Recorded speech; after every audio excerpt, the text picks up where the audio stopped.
అవునమ్మా, అవునమ్మా, అవును. ఓకే, స్టార్ట్ చేయండి. ఇవాళ గురు పౌర్ణిమ సందర్భంగా ఆ, ముని గారు వారి అభిప్రాయాలని మనకి చెప్తారు. చెప్పండి. ధన్యవాదములమ్మా. ఈరోజు విశేషమైన రోజు. గురువులకు సంస్కృతే వదతు మహోదయ. అమ్మా అంత రాదమ్మా, నాకు తప్పులు పోతాయని. సరే. సర్లేండి, చెప్పండి. తెలుగులోనే చెప్పండి, పర్వాలేదు. ఆ, భావం ముఖ్యం, భాష కాదు. అదే. అయితే ఈరోజు గురువులకు సేవ చేసేటటువంటి గొప్ప దినం. ఎందుకు సేవ చేయాలి అంటే, తల్లి జన్మనిస్తుంది, తండ్రి రక్షిస్తాడు, గురువేమో మోక్షం వరకు తీసుకెళ్తాడు. గురువు యొక్క మహత్వం చాలా గొప్ప ఉంటుంది. అందుకు ఈ జన్మలోనే ఏ విధంగా గురు దర్శనం చేసుకుంటున్నామో అదే విధంగా పరమాత్మ దర్శనం కూడా చేసుకోవడానికి దిశానిర్దేశం చేస్తాడు గురువు. అటువంటి గురువును మనస వాచ కర్మన త్రికరణ శుద్ధితోటి స్తుతించాలి, ప్రార్థించాలి, సేవించాలి. తర్వాత కొందరు గురువులు ఎలా ఉంటారంటే, విద్యా జ్ఞానం చాలా ఉంటుంది కానీ ఆర్థికంగా అంత స్తోమత ఉండదు. అలాంటి గురువులకు మనము ఇతోధికంగా ఎవరికి తోచినంత వారుగా ఆ గు గురువులకు దక్షిణ ఇవ్వాలి. దక్షిణ ఇవ్వడంలో తప్పు లేదు, గురువును పోషించడంలో తప్పు లేదు, శిష్యుని బాధ్యత కూడా ఉంటుంది. అలాగే గురువు కూడా బాధ్యత ఉంటుంది. తనంత వాడిగా తీర్చిదిద్దాలని గురువు తపిస్తాడు శిష్యుని గురించి. ఏ రహస్యం దాచుకోకుండా అందరి శిష్యులను నాకన్నా ఉత్తమ స్థితిలో చూడాలని తపిస్తాడు గురువు.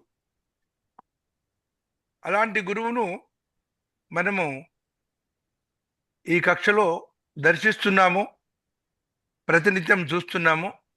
వారికి నా యొక్క శుభాభివందనములు. ఓం శం. ఓం, ఇంకా చాలా వేరే చాలా ఇంకా ధన్యవాదాలండి. ఇంకెవరైనా వేరే చెప్తారా? వాళ్ళ వేరే వాళ్ళకి అవకాశం ఇవ్వాలమ్మా. అవునండి, శోభనాద్రి గారు చెప్తారా? చెప్తాను. చెప్పండి.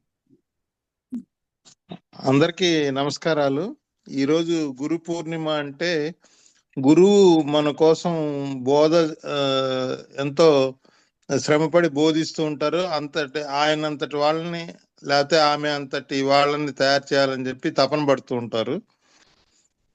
కాబట్టి మనము గురువు దగ్గర జ్ఞానాన్ని పొందుతున్నాం కాబట్టి కృతజ్ఞతాభావంగా గురువు దగ్గర నుంచి విద్యను నేర్చుకుంటున్నాం కాబట్టి కృతజ్ఞతాభావంగా గురువుకి ఈ రోజు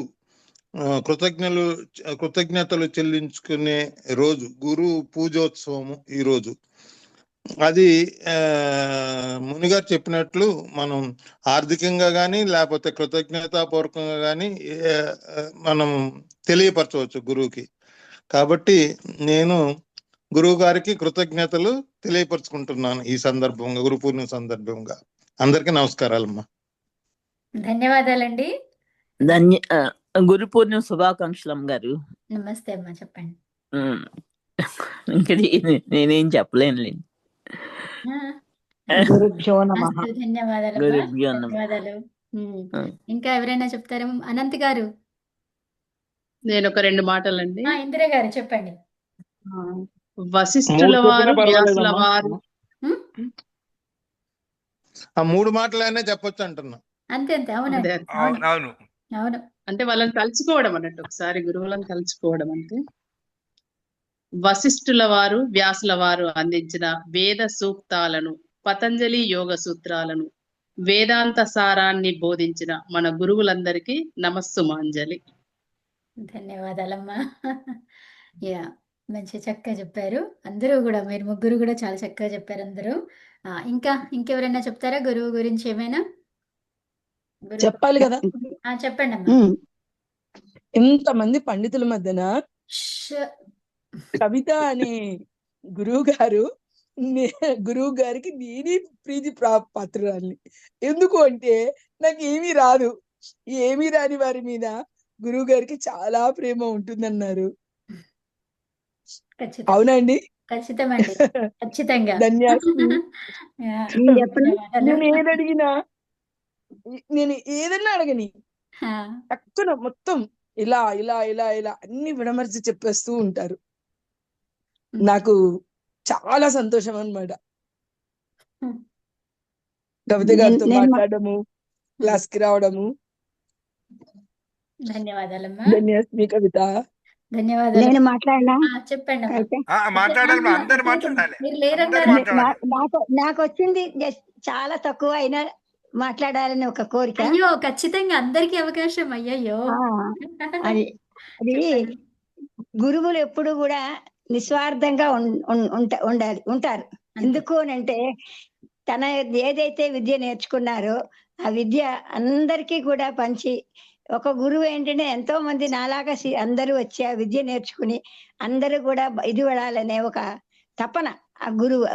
అది గుహ్యమైనటువంటి ఆ విద్య, బ్రహ్మ విద్య ఏదైతే ఉందో ఆ విద్య ఏంటంటే అందరికీ ఇవ్వాలనే కోరికతోటి ఆ గురువు ఇచ్చేస్తాడు. శిష్యులు ఏంటి, మనకి స్వార్థం ఎక్కువ.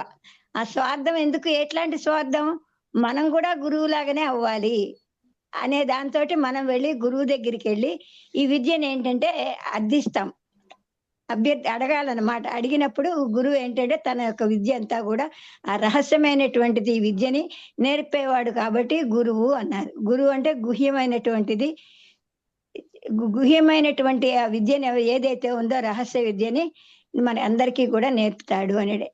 ఒక సాధకుల మనం అందరం ఒక సాధకులం.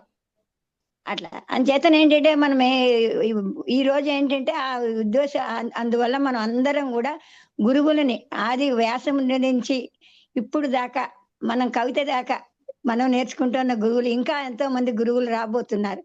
అందరికీ కూడా ఇవాళ ఏంటంటే కృతజ్ఞతాపూర్వకంగా మనని అజ్ఞానంలో ఉన్న మన అందరినీ కూడా జ్ఞాన మార్గంలో తను నడిచి మనందరినీ కూడా ఈ మార్గంలో మీరు వెళ్ళండి, వెళితే మీకు ఏంటంటే ముక్తి వస్తుంది, జ్ఞానం వస్తుంది, మీరు పండితుమాల అవుతారు అని మనం నడిపించేవాడు. కాబట్టి ఆ గురువుకి ఇంత ప్రాశస్త్యం ఉంది. కాబట్టి మనందరం కూడా గురువులకి ఏంటంటే ఈ రోజు ఆ గురువు యొక్క రుణాన్ని మనం తీర్చలేము డబ్బుతోటి కానీ ఏది కూడా. ఒక్క కృతజ్ఞతనే అదే గురువు గారికి ఇచ్చేటటువంటి ఒక గురు దక్షిణ.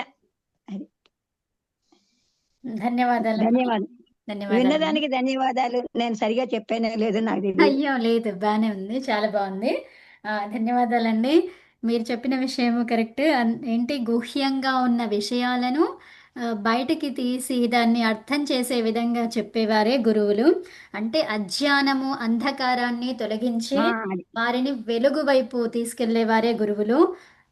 అలాంటి గురువులందరికీ కూడా ఈరోజు మనము ధన్యవాదాలను, వారే గనక లేకపోతే మనకి ఈ మార్గమే తెలిసేది కాదు. కాబట్టి ఖచ్చితంగా మనము ఆ గురువుని భగవంతునితో సమానమైనటువంటి గురువును ఎల్లవేళలా మనం గుర్తు చేసుకుంటూ ఉండాలి. మనకి మునిగారు చెప్పినట్టుగా సహాయం అనేది అవసరము. అంటే కొంతమందికి జ్ఞానం ఉన్నా కూడా వాళ్ళు చెప్పలేని, స్ప్రెడ్ చేయలేని పరిస్థితుల్లో ఉంటారు వాళ్ళకి పరిస్థితుల వల్ల. సో అలాంటిది కూడా మనం ఆలోచిస్తూ ఉండాలి. చాలా చాలా ధన్యవాదాలండి. అందరూ కూడా చాలా చక్కగా చెప్పారు. ఇంకా ఎవరు, మన లక్ష్మి గారు చెప్తారా? ఇంకా మనకి 4 minutes ఉంది. చెప్పండి. యా, చెప్తానమ్మా. పుష్ప గారి తర్వాత. ఇదే అజ్ఞానాన్ని పోగొట్టే వాళ్ళే గురువులు. అవునమ్మా. అజ్ఞానాన్ని పోగొట్టి జ్ఞానం వైపుకి తీసుకెళ్లే వాళ్ళు గురువులు. అటువంటి గురువులు మన జీవితంలో చిన్నప్పటి నుంచి ఎంతో మంది మనకి తటస్థపడతారు. అయితే విద్య నేర్పే గురువులు కొంతమంది, ఈ జ్ఞానాన్ని బోధించే గురువులు కొంతమంది. ఎవరైనా కూడా మనకి తెలియజేస్తున్నారు. కాబట్టి అందరూ కూడా గురువులే. ఈ రోజున మన కృతజ్ఞతను తెలుపుకోవటానికి, వారిని స్మరించుకోవటానికి ఇది ఒక ప్రముఖమైన రోజు. అందుకోసం అని చెప్పేసి ఈ రోజున మనం స్మరించుకుంటాము. కానీ ఎల్లప్పుడూ మనం కృతజ్ఞతా భావంతోనే ఉంటాము. కానీ ఈ రోజున స్పెషల్ గా ఈ రోజు పురస్కరించుకొని ధన్యవాదాలు చెప్పుకుంటూ నమస్కరిస్తున్నానమ్మా. వ్యాసుడి పుట్టిన రోజుటి ఇవాళ. అది. అవునమ్మా, అందుకే వ్యాస పౌర్ణిమ అంటాం. అంటే పూర్ణిమ అందువల్లనే ఈ రోజు అంత ప్రాశస్త్యం వచ్చింది. అవునమ్మా. సో వ్యాస పూర్ణిమ పౌర్ణమి అంటున్నాం. పౌర్ణమి అంటే ఏంటి? వెలుతురు కదా. వెలుతురు సో వెలుతురుని ఇచ్చినటువంటి రోజు అన్నమాట. అందరికీ ప్రసరింపజేసిన వాడు. ప్రకాశం, జ్ఞాన ప్రకాశం అది ఇచ్చినటువంటి రోజు. అవునండి. సో అది ఇప్పుడు ధ్యానం అది అంటే మనకి తెలియని విషయాలను తెలపడం కదా. సో అంతే ప్రతి అంతే అంతే. ఒక్కరూ మన లైఫ్లో తారసపడుతూనే ఉంటారు. ప్రతిరోజు ఒకరొకరు ఒకరి ద్వారా ఒక విషయాన్ని మనం ఖచ్చితంగా తెలుసుకుంటాం. సో కాబట్టి ప్రపంచమంతా మనకి గురువే. అర్థమైందా? ఒక్క గురువు, ఈ గురువు, ఆ గురువు అని ఏమీ లేదు. అందరూ మనకి గురువులే. ప్రతిదీ మనకి నేను గురువు. చెప్దాం అనుకున్న పాయింట్ మీరు చెప్పేశారు మేడం. లేదు లేదు, చెప్పండి చెప్పండి పుష్ప గారు, ఇప్పుడు మీరే చెప్పండి. పర్వాలేదు చెప్పండి మేడం, వింటున్నా ఊరికే వాళ్ళు. అవును, మీరే చెప్పండి. సో కాబట్టి అమ్మ చెప్పారు ఇందాక లక్ష్మి గారు, అది ఉత్తమం. ఈ చెప్పండి. పూర్ణిమ చెప్పండి దగ్గర మేడం. నుంచి కూడా సాధనా కాలము విశిష్టత బలంగా కూడా సాధన విశిష్టత ఉంటుంది. బలంగా ఉంటుంది. అది ఈ వేళ సాధన చేస్తే చాలా బలంగా ఉంటుంది. అవునమ్మా. చాతుర్మాసం కూడా ఈ రోజే మొదలవుతుంది అవును. దక్షిణాయనం తోటి. అందుకని కూడా విశిష్టమైన రోజు ఈ రోజు వ్యాస పూర్ణిమ. లాంగెస్ట్ డే అన్నమాట. ఈ రోజేనా 21st అయిపోయింది? అది అయిపోయింది, అది అయిపోయింది. లాంగెస్ట్ డే డే అయిపోయింది అది. అట్లానే కవిత, గురువు ఎక్కడో కనిపించని దాన్ని మనకి రహస్యంగా ఉండి మనకి అసలు కనిపించని వస్తువుని కనిపించేదానికి అవును. గురువు అవసరం లేదు. మనకి కనిపిస్తుంది. కనిపించని దానిని కనిపింపజేసి చేసే మార్గాన్ని మనకి ఏంటంటే, ఈ మార్గంలో పెడితే నువ్వేంటంటే తెలుసుకుంటావు అని మనకి ప్రేరణ ఇస్తాడనమాట. అవునమ్మా. ఆధ్యాత్మిక అవును. అది జన్మరా మోక్షాన్ని చూపించడానికి మార్గాన్ని మనకి ఎక్కడికో అవును. వెళ్ళక్కర్లేదు. నువ్వు నీలోనే ఉన్నాడు ఆ పరమాత్మ. ఆ అవును. తెలుసుకునే విద్యను నేర్పుతాడు. అది అందుకోసం అది- శిష్యుడు ఏంటంటే గురువు దగ్గరికి వెళ్ళి విద్య అమ్మా, ఒక్క అడుగుతాడు. నిమిషం ఉంది మనకి. అదే పుష్ప గారు చెప్తారు, ఒకసారి విందాం. అయ్యో చెప్పండి. మేడం నేను చిన్నదాన్ని. అయ్యో, చిన్న పెద్ద ఏం లేదు, చెప్పండి చెప్పండి. ఏం తెలుసు? వ్యాసుడు అంటే కృష్ణద్వైపాయనుడు అనే పేరుంది కదా ఆయనకి. ఆయన మన వేదాలన్నిటినీ ఆ. విభజించి కేటగరైజ్ చేశారు అని అని మనం తెలుసుకున్నాము. ఆ. ఆయన మన ఈ సనాతన ధర్మానికి మూలమైన వేదాన్ని రచించి వాటి కేటగరైజ్ చేసి ఏ స్థాయి వాళ్ళైనా తెలుసుకోగలిగే విధానంగా అందించాడు. కాబట్టి ఆయనే మొదటి గురువు అనే ఉద్దేశంతో ఆయన పుట్టినరోజుని గురువులందరి యొక్క పుట్టినరోజుగా మనం సెలబ్రేట్ చేసుకోవాలని ఈ గురు పౌర్ణమిని మనం అందరం వాడుకలోకి తెచ్చుకున్నాము. ఫస్ట్ ఆఫ్ ఆల్ మనకి ప్రపంచంలో ప్రతి వాళ్ళు మనకి గురువే. ఏదో ఒక స్టేజ్ లో ప్రతి వ్యక్తి నుంచి ప్రతి జీవి నుంచి మనం ఏదో ఒకటి నేర్చుకుంటూనే ఉంటాము. దీన్ని బట్టి నాకు లైఫ్ లో నాకు ఏమర్థమైందంటే, ప్రతి మనిషి నుంచి మనం ఏదో ఒకటి నేర్చుకుంటూ ఉంటాం. కాబట్టి ప్రతి వాళ్ళలోనూ దేవుణ్ణి చూడాలి మనము. అలాగే దేవుణ్ణి దర్శిస్తూ మనం ప్రతి వ్యక్తిని గౌరవించాలి.